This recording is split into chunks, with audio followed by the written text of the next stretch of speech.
Mina olen siis disainiõppesuuna juhtõpetaja Maila.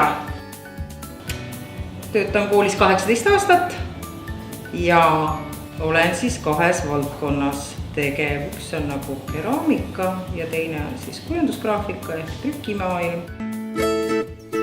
No tervist! Nüüd nad on mu ilus saviaukuga selle metsa tegemisega ära solkinud. Nii, mis see meil on? Kui mingi läga. Ta peab labida külge kinni jääma, siis ta on nagu õige savi.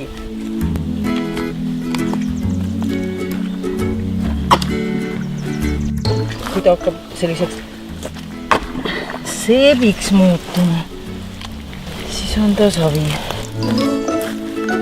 Ta on selles mõttes hästi huvitav savi, et ta on selline kollakas, kui ta ära kujub, et ta ei ole puhas sinisavi.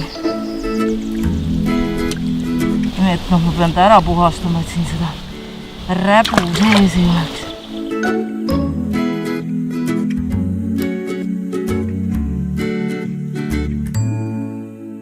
On ikkagi seesama, et ma olen nii palju öelnud, et koolis lähen ma ära siis, kui ei tule enam ühtegi Mašat või Fredi lihtsalt nii teistsugust isiksust, nii kaua ma olen koolis.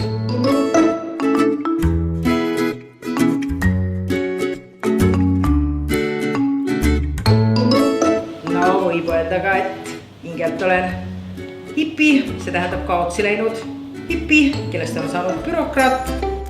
No kuule, see on ju nii 2 erinevat asja, kui üldse olla võib, et noh, nõukogude ajal, kui ma koolis õppisin, siis ma olin saatuse tahtel, ma olin dissident, see on ju hipi dissident, on ju, no mingisugune, et eks mu töökoht on ka nagu Jüri Mutikal, võib-olla ise kuulen veel, on ju. Aga ma tean, kus minu organiseeritud pahtn on ju, et see ei ole üldse küsimus, kus ma midagi üles leian, kui on vaja.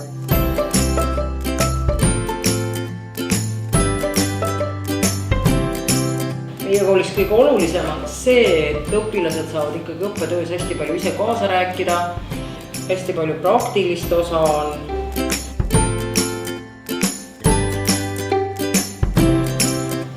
Kui igasugune arvutis istumine selja haigeks ja pea segaseks on teinud, siis võib julgelt siia klassi savi mudima tulla.